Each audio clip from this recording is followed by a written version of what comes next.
Elegí tus estudios de posgrado y cursa online. Ofrecemos 13 posgrados en Economía, Derecho, Humanidades y Lenguas Extranjeras. Universidad de Belgrano. www.uv.edu.ar.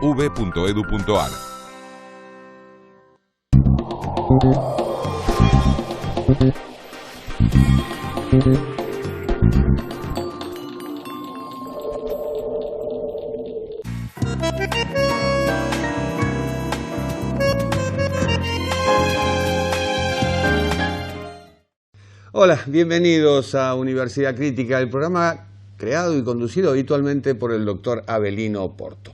Argentina tiene contradicciones serias, y tienen que ver un poco con la economía y otro poco también con la idiosincrasia. Intercambio comercial, ¿qué significa? Exportaciones, importaciones. Yo compro, yo vendo. Ahora, ¿qué pasa cuando hay más de 1000 licencias de importaciones varadas en el puerto por una cuestión burocrática, evidentemente, pero también, aparentemente, por una cuestión política? Ese es un tema, uno de los temas que vamos a tratar. El otro, hablando de política, bueno, las confrontaciones de los últimos días que tienen que ver no solo con la reforma judicial, con los temas que se están tocando en este momento, sino que tienen que ver con las elecciones del año próximo. Paso primero, legislativas después. Y hablando de elecciones, Estados Unidos. Nos vamos a ir a Houston, Texas. Houston, tenemos un problema, en Estados Unidos tienen varios. Y vamos a hablar de ellos, por supuesto, de la pandemia, del cierre de las convenciones partidarias, ya están las dos fórmulas para las elecciones del 3 de noviembre y también de la situación económica. Todo esto luego de los siguientes títulos.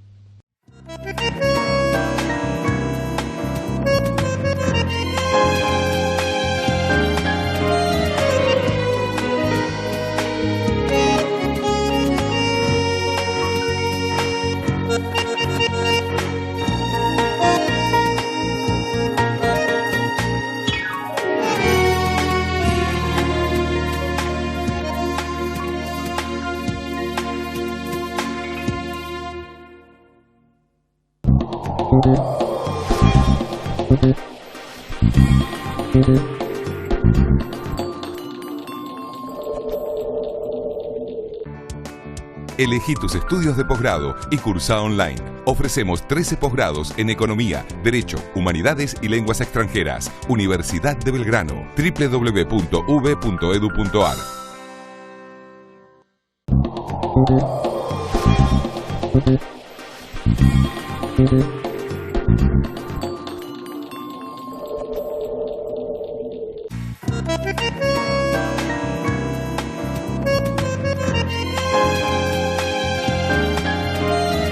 El equilibrio comercial en el mundo se basa sobre importaciones y exportaciones. Este es el ABC de la economía. Yo compro, yo vendo. Ahora, ¿qué pasa cuando aquello que yo compro no puede llegar al destino? Es decir, no puede llegar a mi negocio o a lo que fuere. Bueno, esto es lo que está ocurriendo en Argentina, un freno, una caída en las importaciones. Son casi 2 años de caída y estamos en contacto con el presidente de la Cámara de Importadores de la República Argentina, de CIRA, con Rubén García. ¿Cómo le va?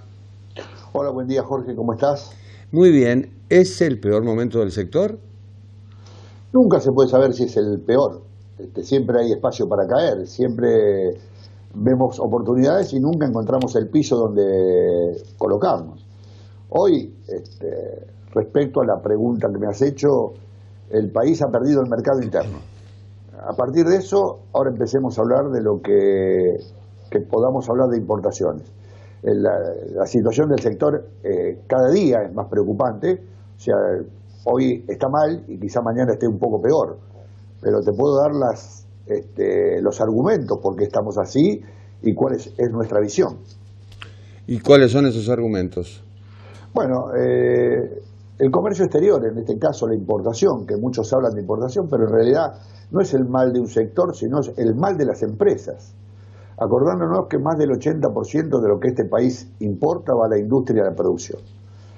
Hoy por hoy nos encontramos ante una carrera de obstáculos, que cada uno se van presentando, se van elevando más la vara para que tengamos que saltar esos obstáculos y llegar a la meta final. El primer obstáculo que hoy tiene la importación, en este caso el importador o el que importa un producto, es la AFIP.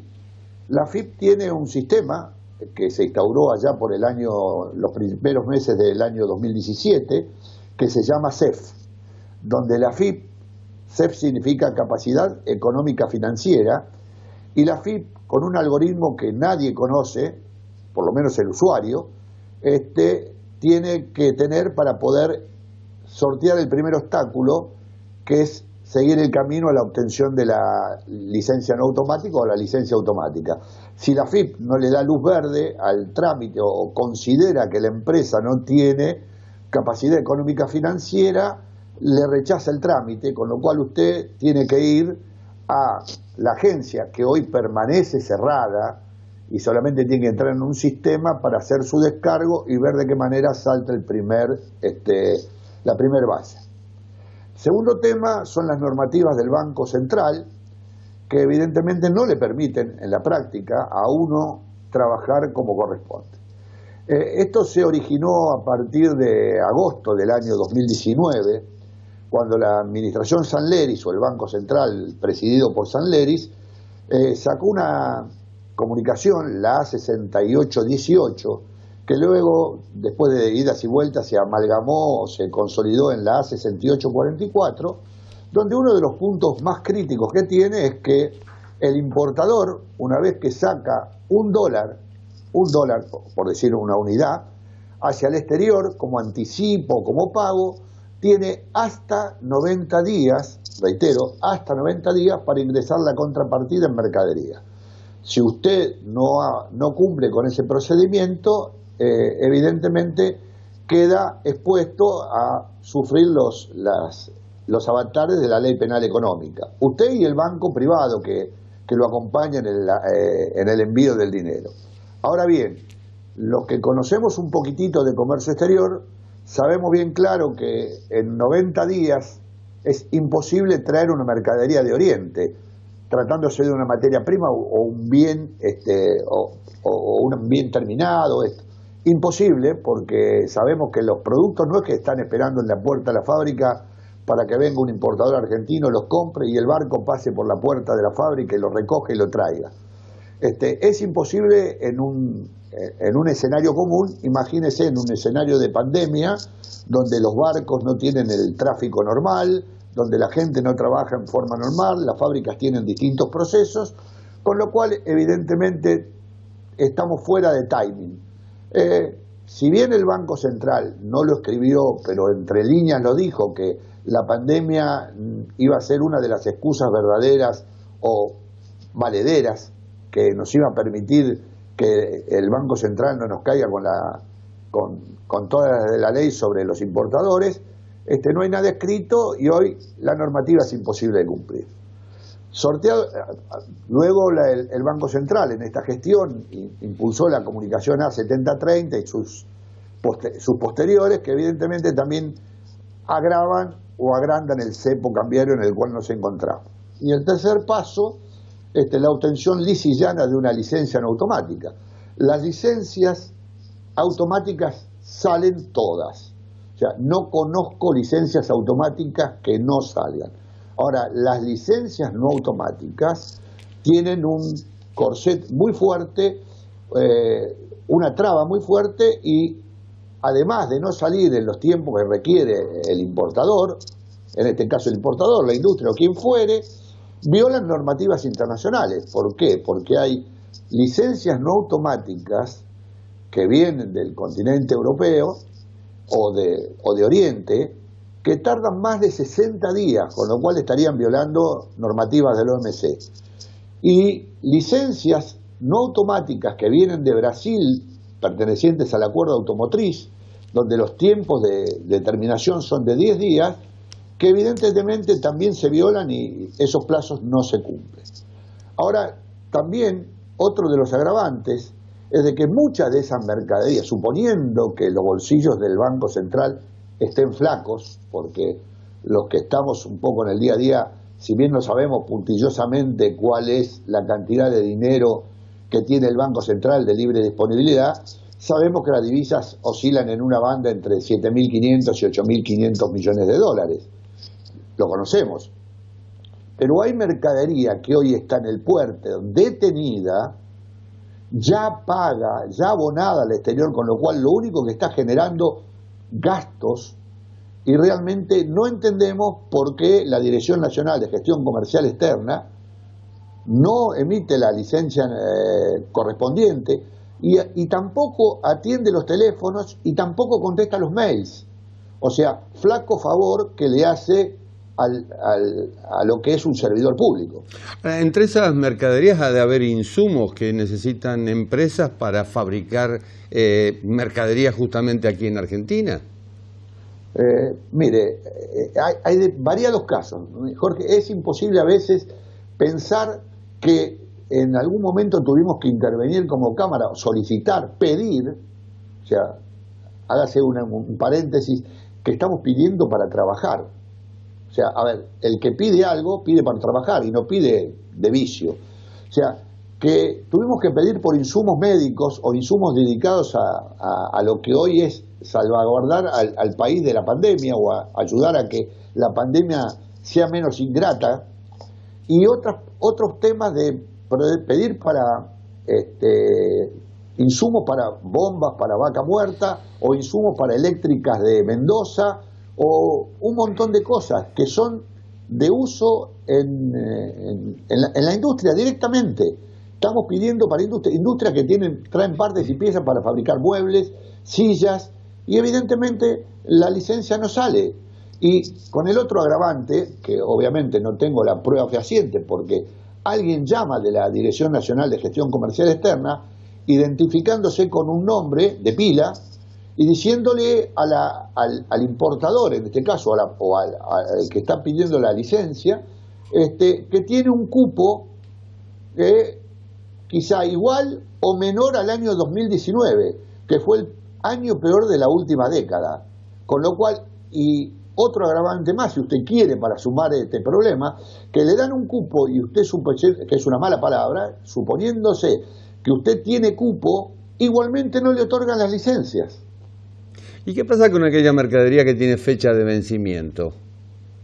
En realidad en alimentos no hay gran cantidad de digamos, obstáculos, porque evidentemente en algún momento habían puesto una cosa ridícula, para darle idea de que a veces también las cosas que no se conversan o no se conocen son ridículas.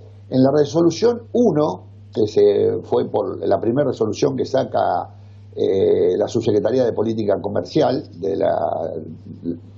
dependiente de Ariel Yale o del licenciado Barrios, habían puesto como licencia no automática al atún.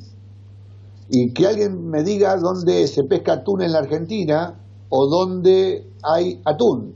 Y obviamente no otorgaban las licencias. Y ese atún, que tuvimos que luchar a brazo partido, era parte de los productos que iban en los bolsones de comida que evidentemente el gobierno, en su acto, le entrega a la gente que tiene necesidades. Rubén, ¿estamos hablando de trabas burocráticas o de una decisión política? Es una pregunta difícil de contestar, Jorge, porque yo no estoy en la cabeza de los funcionarios.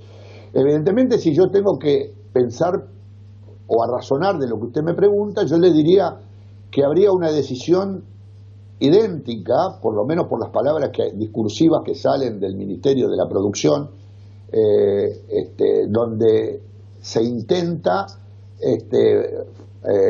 darle mucha más énfasis a la industria nacional, pero evidentemente es difícil producir, porque yo no conozco industrias en Argentina, por ahí alguien lo conoce, que no tenga parte en componente de su industria algún insumo importado, insumo, bien intermedio, piezas, bienes de capital.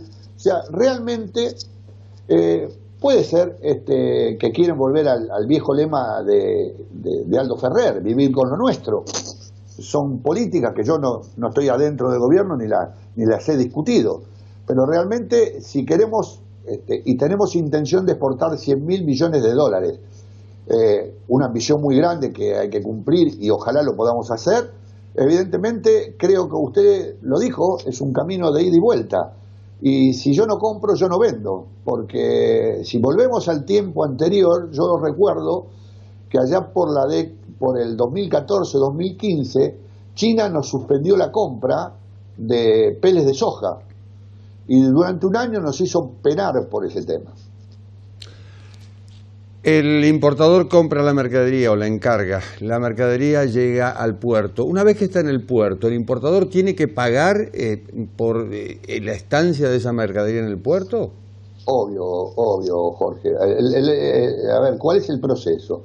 Si el importador despachó la mercadería de origen por necesidad y urgencia y la trae rogando de que le salga la licencia en ese interín, que la mercadería llega a puerto. Tiene opciones como, o la dejan a terminal portuaria, que es como si usted estuviera viajando en una limusina, o la lleva a un depósito fiscal donde usted va a un Cabify, o la lleva a una zona franca donde está manejando un taxi.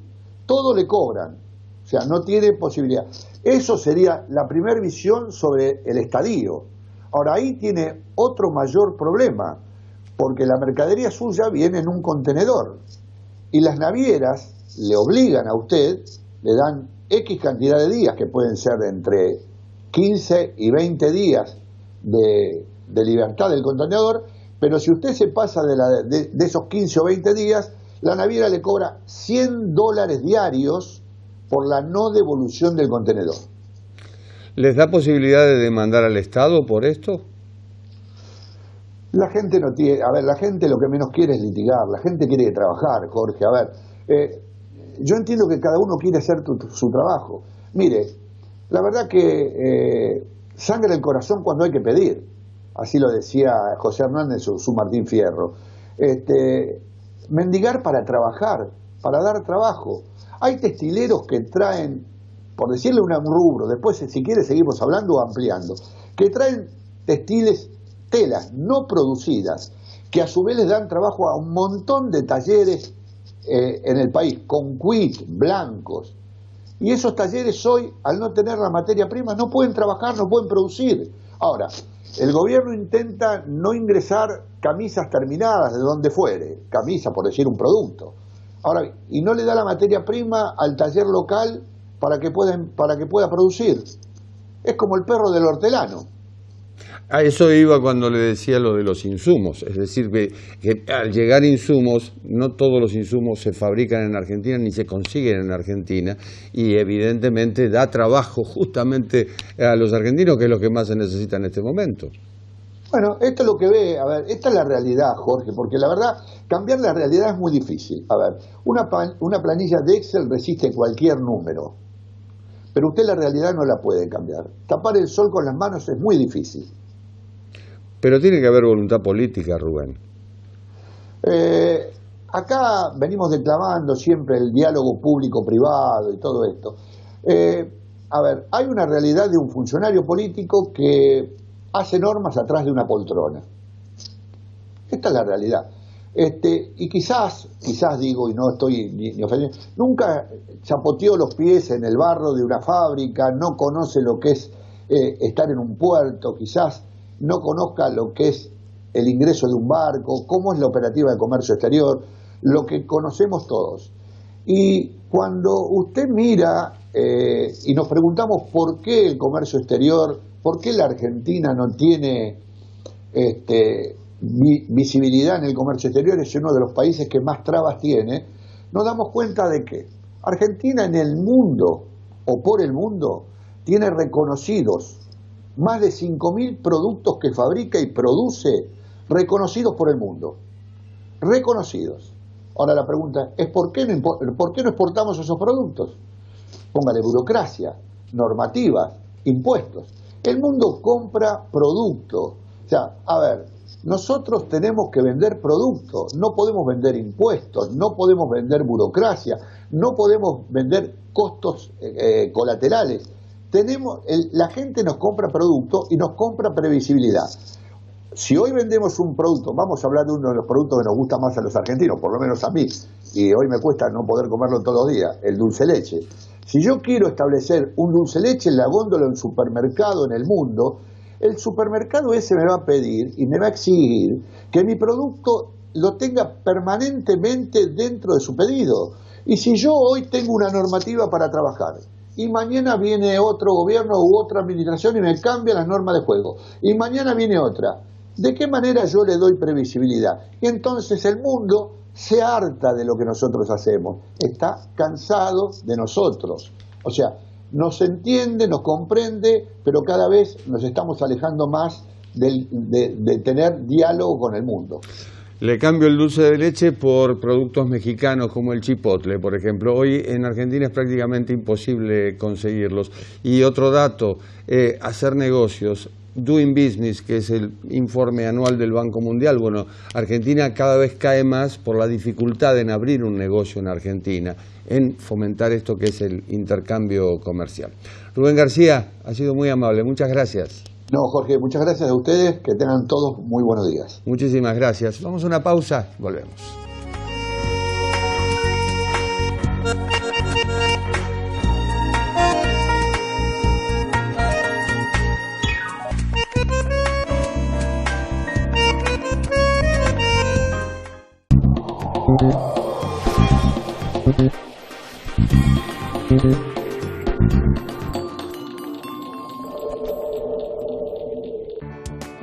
Elegí tus estudios de posgrado y cursa online. Ofrecemos 13 posgrados en Economía, Derecho, Humanidades y Lenguas Extranjeras. Universidad de Belgrano. www.uv.edu.ar.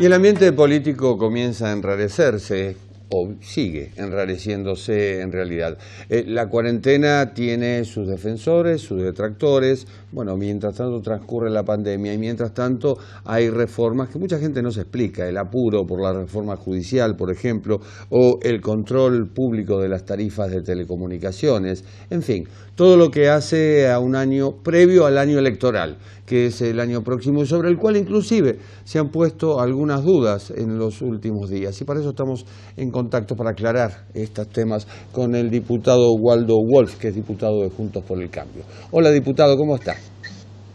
¿Cómo le va? Buenas tardes, ¿cómo está usted? Muy bien, gracias. Ambiente enrarecido. Sí, pero nace enrarecido. Es un... Bueno, usted sabe que yo soy un hombre de tomar posiciones y no le esquivo a las características mías de ser contundente. Este gobierno nació enrarecido. A eso le sumamos una pandemia que es algo inesperado, es algo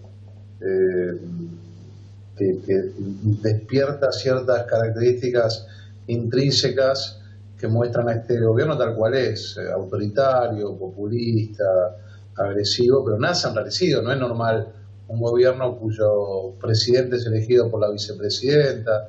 Estos días usted vio las notas, hoy hay una nota interesante de Pagni, que habla de la guerra desatada entre el kirchnerismo y el albertismo.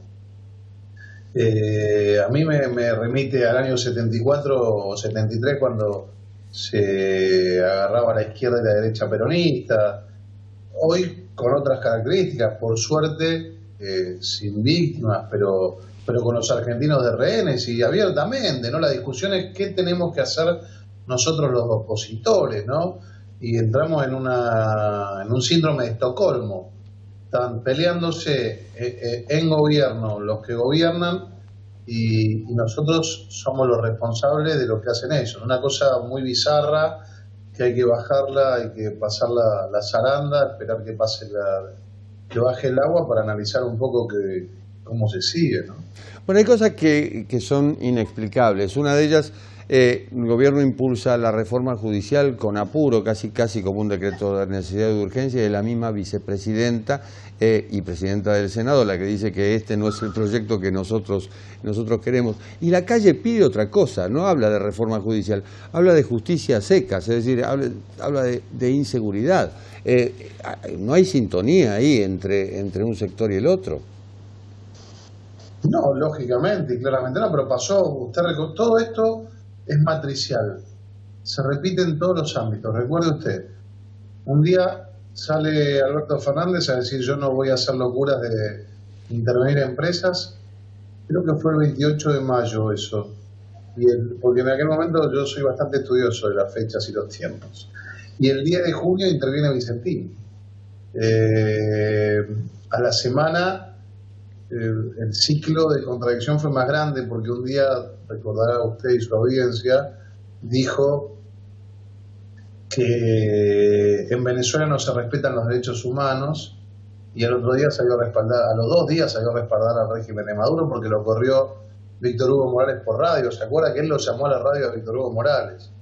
Así que es matricial esto, le ocurre todos los días.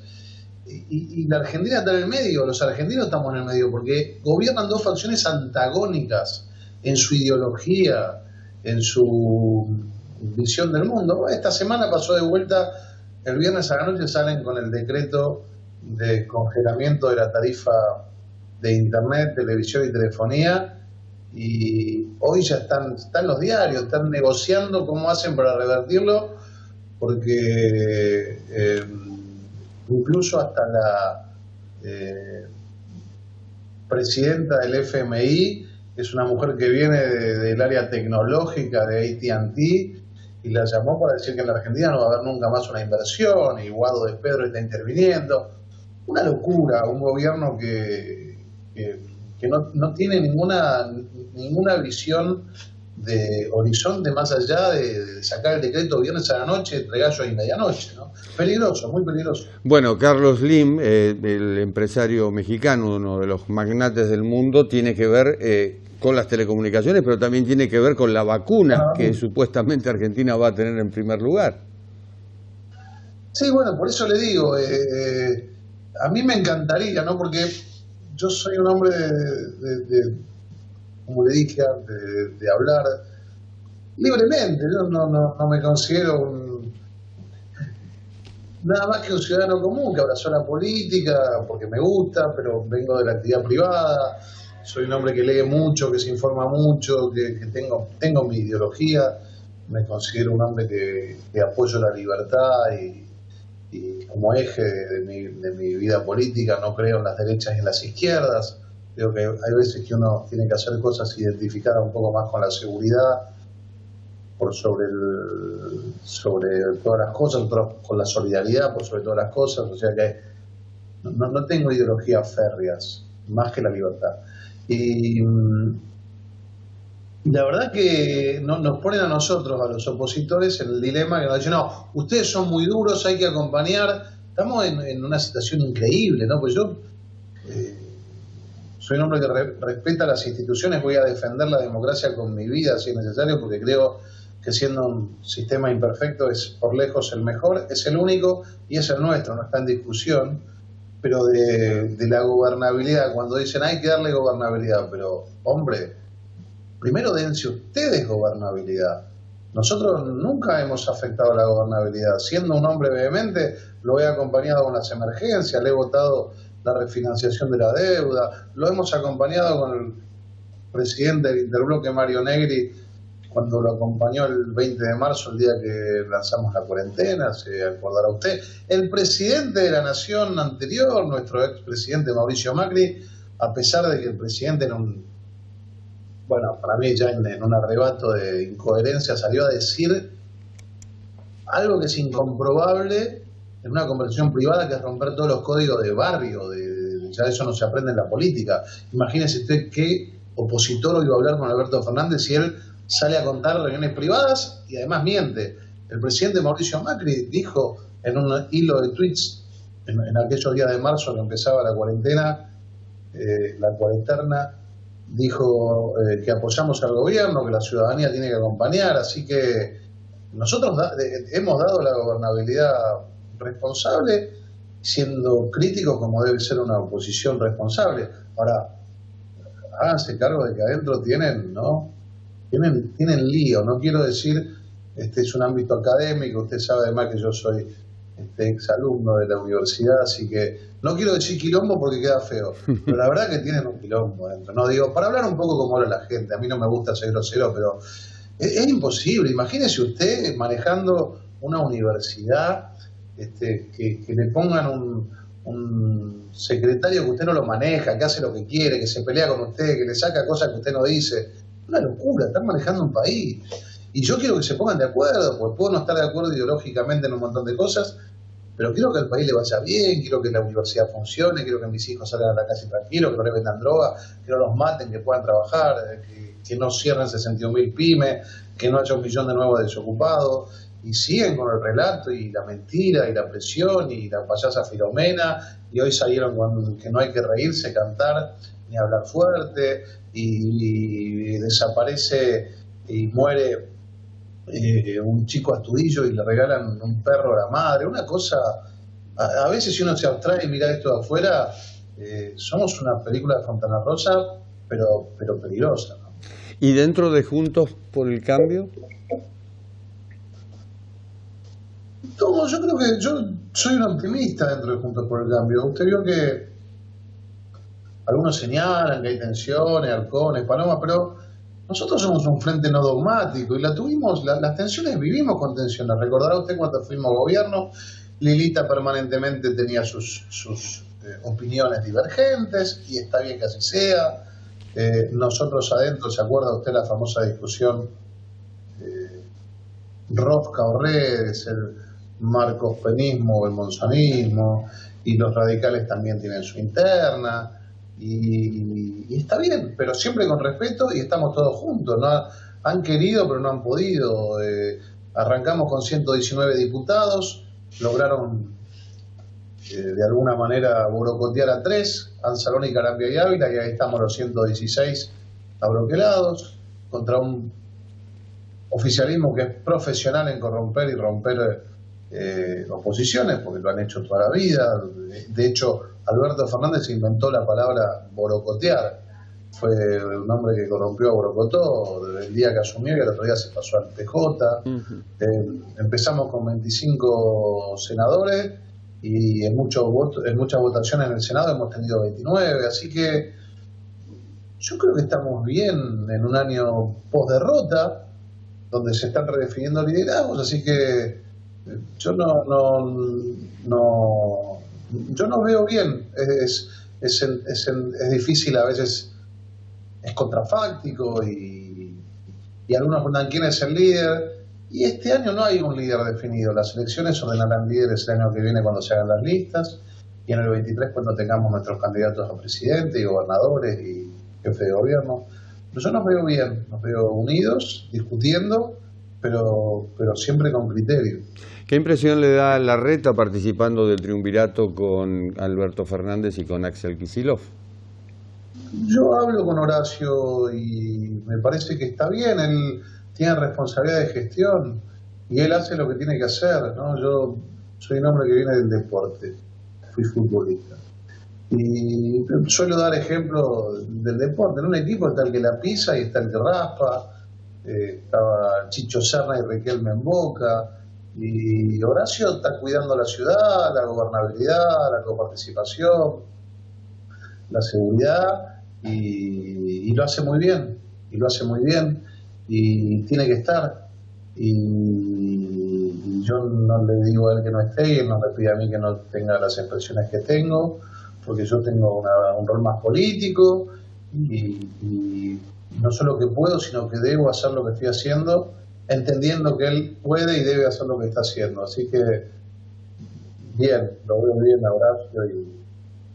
y está haciendo lo que debe hacer. Eso a pesar de la tensión que muchas veces se nota entre presidente, gobernador y jefe de la ciudad de Buenos Aires. Hoy mismo el debate sobre el comienzo o la reapertura de colegios en la ciudad de Buenos Aires ya habla de una distancia entre uno y los otros dos. Sí, pero me parece que es una distancia indescontable. Ya Horacio es un hombre medido, que no le vas a golpear ni despotricar contra el de al lado, y está muy bien que así sea. Fíjese usted que el día que se firmó, bueno, la refinanciación de la deuda un día, y al otro día Luana Volnovich salió a decir que en la ciudad no se atendían a los viejos, y Alberto Fernández también salió a refrendarlo. Tienen esta necesidad es ideológica, es de valores, ¿no? De ir por el que le está haciendo bien. Lo de las clases es una locura, porque lo que propone, y además se hace cargo, la ciudad se hace cargo política y administrativamente de darle clase a los chicos a los que no le ha llegado la posibilidad de tenerla durante estos 8 meses, y no quieren, y sin embargo abren los casinos de Cristóbal López en Chubut, que hace 2 años que no hay clases. Es grave lo que está pasando, es grave lo que está pasando. Esto es porque no quieren que abran las clases en la ciudad, y eso es mostrar que no pueden abrirlo en provincia, que en realidad nadie le echa la culpa a este gobierno que en provincia no puedan abrir. En provincia tenemos un problema estructural. Yo el otro día, suelo ser un hombre irónico en redes, la ironía me mantiene un poco con semblante, para no llorar, ¿no? Y decía, porque el fin de semana vio que el viernes el presidente sacó un decreto por el cual fijó los precios ya lo dijimos, de la telefonía, del cable y de internet, y dijo que esto lo hacía porque 6.000 chicos en la ciudad de Buenos Aires no tenían acceso al Wi-Fi. Y yo le dije, si se entera que en la provincia de Buenos Aires 7.6 millones de personas no tienen cloaca, estatiza al municipio, ¿no? Primero hay que mirar un poquitito los territorios propios, y después irse a criticar el ajeno. Así que como no pueden muchas cosas hacerse cargo de lo que gobiernan hace décadas, casi medio siglo o más en algunos lugares, tienen que ir a criticar y a molestar a los lugares donde las cosas funcionan mejor, y lo ideal es que en los demás sectores del país funcionen mejor, no que en la ciudad de Buenos Aires funcione peor. Hay que nivelar para arriba, no para abajo. ¿Qué me dice de los dichos de Eduardo Duhalde, del expresidente, sobre la posibilidad de que en la Argentina haya un golpe de Estado y que no haya ni paso ni elecciones el año próximo? No, yo prefiero, por el momento, prefiero tirar un manto de piedad sobre el doctor Duhalde, a quien no le tengo ningún respeto político por su trayectoria y por su historia, pero como no deposito cuestiones personales, no tengo nada personal en contra de él, pero me parece que no está bien el hombre, de verdad, no es ironía, me parece que no está bien, y prefiero tener un manto de piedad. Nadie duda de que, creo yo, no he escuchado a nadie que tenga la fantasía de que en nuestro país puede ser alterado el sistema democrático. Nadie, ni el oficialismo, ni la oposición, no lo vamos a permitir. Así que lo que es absurdo es que yo veía a ciertos personeros del oficialismo, como Grabois, que se enojaban con nosotros por lo que dijo Duhalde. Duhalde es un presidente peronista, no tiene nada que ver con nosotros, y nos oponemos a lo que dijo Duhalde. Así que no, imposible, no lo veo para nada. ¿Cayó en saco roto aquel pedido suyo de que los políticos se congelaran los salarios durante 2020 y que los jueces pagaran impuesto a las ganancias? Sí, claro, porque eso es una decisión política del presidente de la Nación. Yo lo dije en el discurso que di, en la ponencia que hice en la Cámara de Diputados el 6 de diciembre, ni bien asumía el presidente anterior, el presidente actual, perdón, lo insté a que le baje el sueldo el 6 de marzo, perdón, que le baje el sueldo a los 3 poderes. Y bueno, me trataron de antipolítica. Esta semana hubo una discusión entre la diputada Brauer y Dipi, nuevo personaje que apareció muy simpático y le dice cosas muy ciertas que nos pega a todos y bien que hace. El presidente tiene que tener un gesto él. ¿Sabe qué? Pues lo hizo el presidente de Uruguay. Dice, me bajo yo el sueldo del 20-30% y le pido a todo mi gabinete que lo haga. A los 2 minutos lo baja todo el mundo. Y le pido a todos los sindicalistas que lo hagan, y lo tienen que hacer. Y le pido a todos los intendentes que lo hagan, y lo hacen. Es un gesto político. No lo han hecho. Y dan clase de moral, ¿no? El presidente de la Nación esta semana no presentó su declaración de quiénes fueron sus clientes antes de que sea presidente. Y yo acabo de comprarme un bien pequeño, un autito, y esto es de hoy, porque tengo que presentar certificación de fondo por una cifra irrisoria del Consejo Profesional de Ciencias Económicas, firmar mi contador, la concesionaria, y el presidente no lo presenta. Es peligroso, ¿no? Porque eso violenta a la ciudadanía. Estamos presentando declaración jurada de bienes personales, ahora todo, pero eso no. El presidente vivía en Puerto Madero, en un departamento prestado a Pepe Arbistur, un contratista del Estado, no pagaba las expensas en un country que tenía una casa, su auto debía patentes, es todo, es un combi, no presenta declaración, es la política alejándose de la realidad, ¿no? Yo lo veo con suma preocupación. Y eso tiene consecuencias, evidentemente, eso de haz lo que digo y no lo que hago. Diputado, muy amable, muchas gracias. Gracias a usted, que tenga buenas tardes. Hasta luego. Pausa, volvemos.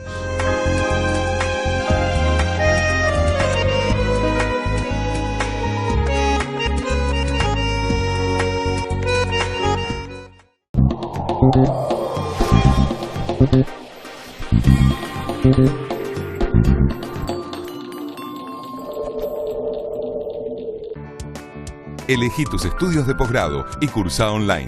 Ofrecemos 13 posgrados en Economía, Derecho, Humanidades y Lenguas Extranjeras. Universidad de Belgrano. www.uv.edu.ar.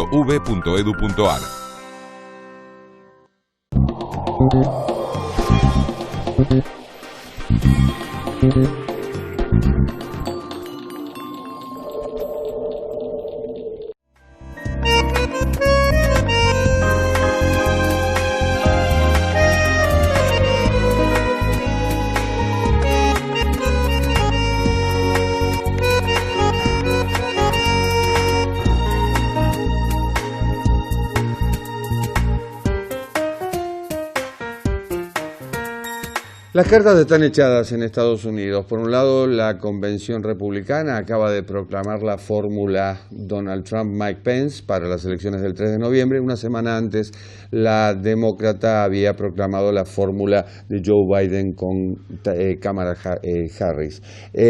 La cuestión es que no es solo el problema, o no son solo las elecciones, por supuesto es la pandemia, por supuesto también hay cuestiones climáticas en este momento que azotan a Estados Unidos y es un huracán. Y estamos en comunicación con Aurora Lozada, que es periodista, está en Houston, Texas, y queremos hablar de todos los temas a la vez, pero bueno, comencemos con el huracán. El huracán está lejos, al menos, de Houston.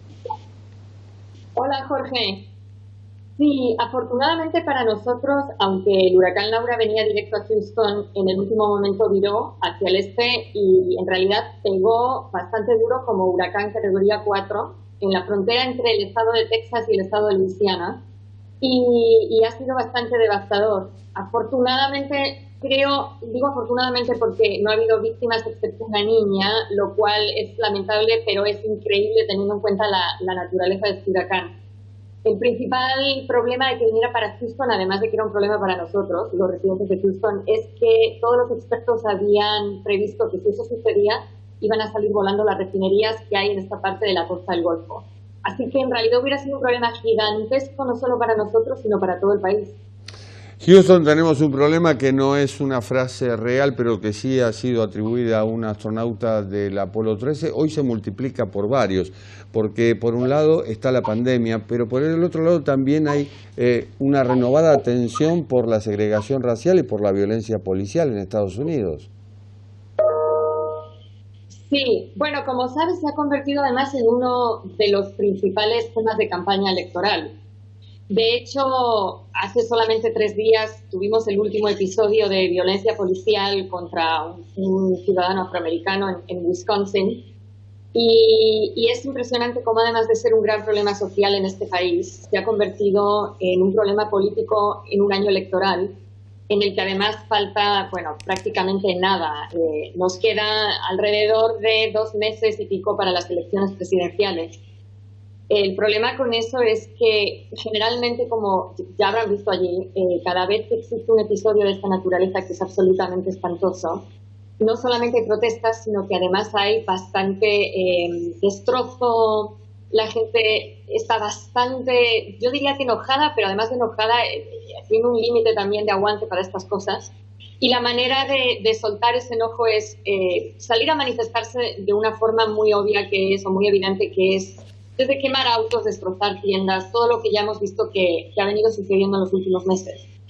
Yo creo que la incidencia de este último episodio en Wisconsin es mayor porque sucede en medio de la convención republicana y después de que pasó la convención demócrata la semana pasada y Joe Biden, que es, como saben, el candidato demócrata a la presidencia, se está jugando esta imagen de poder controlar a la gente que hace este tipo de actos, pero al mismo tiempo los republicanos están usando esto para decirle a la gente, bueno, si no votan por nosotros, esto va a seguir pasando. Aurora, llevas muchos años viviendo, has estudiado en Estados Unidos. ¿Cuándo crees que comenzó la polarización, esta suerte de fisura que aquí en Argentina llamamos grieta? Es una grieta, sí, es muy parecido a lo que puede estar pasando en Argentina en muchos aspectos, no solo por la segregación racial. Bueno, es histórica.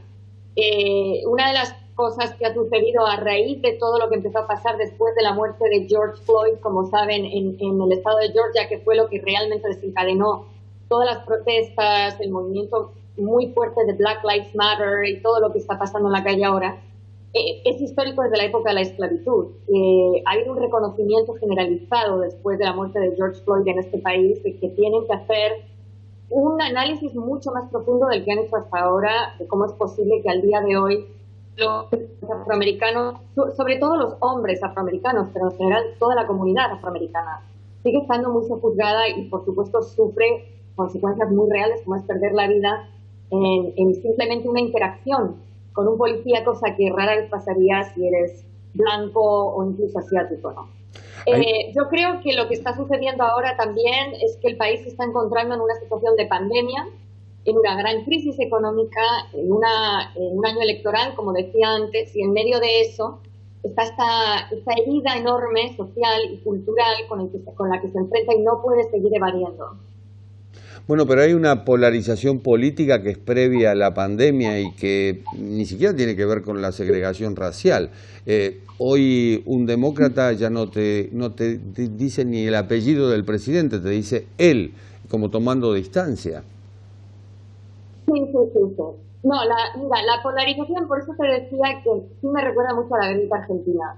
Hay una grieta muy fuerte en Estados Unidos que tiene mucho que ver no solamente con las diferentes posturas políticas, sino mucho con las ideologías que cada bando, por decirlo así, quiere imponer. Y hay una cuestión relacionada más bien con el pensamiento único, la desaparición del pensamiento crítico en Estados Unidos. Todo esto evidentemente sí tiene mucho que ver con la segregación racial, pero yo te diría que empezó incluso antes de que Donald Trump fuera elegido presidente en el 2016. Obviamente cuando Trump fue elegido, y realmente esto es así, en muchas ocasiones por las propias palabras y actos de Trump, esto se ha agudizado todavía más, pero yo te diría que incluso ya va más allá de Donald Trump. Tiene mucho que ver con posturas ideológicas muy radicales y muy extremas. De hecho, hay una cosa que probablemente en Argentina ya hayan escuchado hablar de esto, por supuesto, que se llama la cultura de la cancelación, lo que aquí llaman el cancel culture, que no solamente tiene que ver con el hecho de que puedo ir a tomar las redes sociales, ¿no? Si no piensas exactamente igual, o incluso puedes llegar a perder el trabajo en algunos casos, y eso es lo que se atea a Black Lives Matter. Este movimiento que básicamente traducido al español sería las vidas de los negros también importan, y viceversa. Ahora lo que estamos viendo, por ejemplo, también en la conversión republicana, que es algo que Donald Trump, como digo, ha ejercitado durante mucho tiempo, desde que tomó la presidencia hace ya casi 4 años hasta el día de hoy, es que todo lo que tiene que ver con el contrario es motivo de ridiculización, es motivo de negación, es motivo de prácticamente aniquilación ideológicamente, ¿no? Y eso está influyendo muchísimo en el país, porque un país que tradicionalmente ha sido muy libre de pensamiento y de acto, se está convirtiendo en un país donde la gente de los dos lados tiene miedo de hablar, tiene miedo de expresarse en redes sociales y tiene miedo incluso de tomar determinadas decisiones por las consecuencias que puedan tener a todos los niveles. Hoy hay una acusación de Trump sobre la posibilidad de fraude en caso de que se tome el voto postal, el voto por correo, que además el correo en Estados Unidos es una institución, es una garantía, eso por un lado. Y por el otro lado, la posibilidad de que pierda las elecciones, que son indirectas, que no es el voto popular, sino el voto electoral, y que busque alguna manera de quedarse en la Casa Blanca. Esto también es bastante atípico. Sí, la verdad, efectivamente, como dices, Jorge, él ha estado, sobre todo en las últimas semanas, tirando mensajes relacionados con el hecho de, primero, que en una pandemia no se puede votar. Algo que obviamente es absolutamente falso, porque se puede votar. Solamente hay que tomar las medidas adecuadas, como es obvio. En segundo lugar, cuando eso ya no funcionó, como bien sabes también, dijo que entonces el voto por correo, que es fundamentalmente el sistema de voto que están intentando fomentar más aquí por el miedo de la gente a hacer fila en su colegio electoral, por ejemplo. El sistema de voto por correo empezó a decir que no estaba garantizado, que podía ser manipulable. Ya han salido todos los expertos a decir que no hay absolutamente ningún indicio de que pueda ser así. Y lo último que está diciendo, efectivamente, en la semana de la convención republicana, es que si él pierde es porque ha habido trampa. Entonces, por supuesto, todo eso son señales bastante alarmantes de qué puede tener en mente.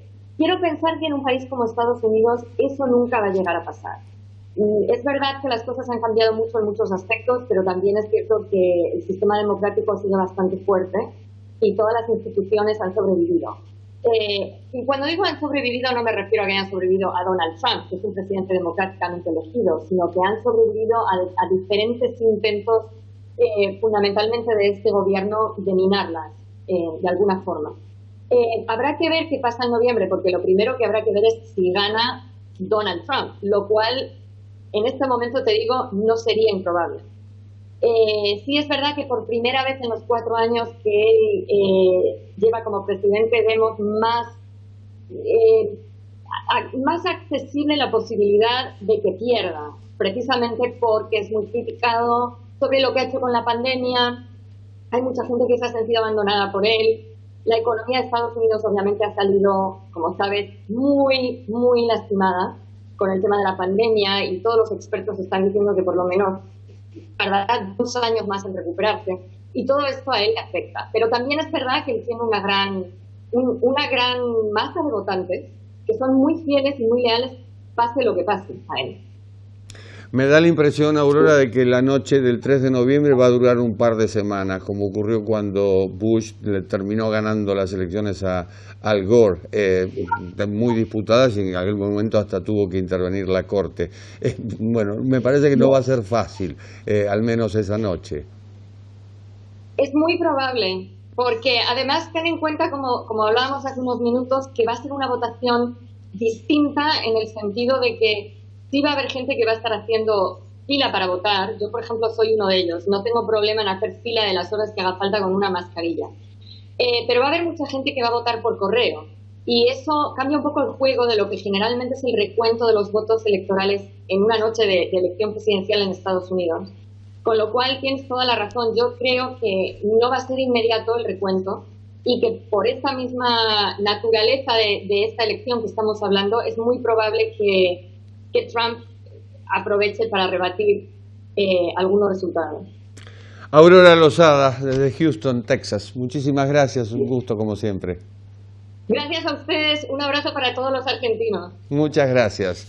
Y ha sido todo por hoy. Nos reencontramos en la próxima en Universidad Crítica, el programa creado y conducido habitualmente por el doctor Avelino Porto. Chao.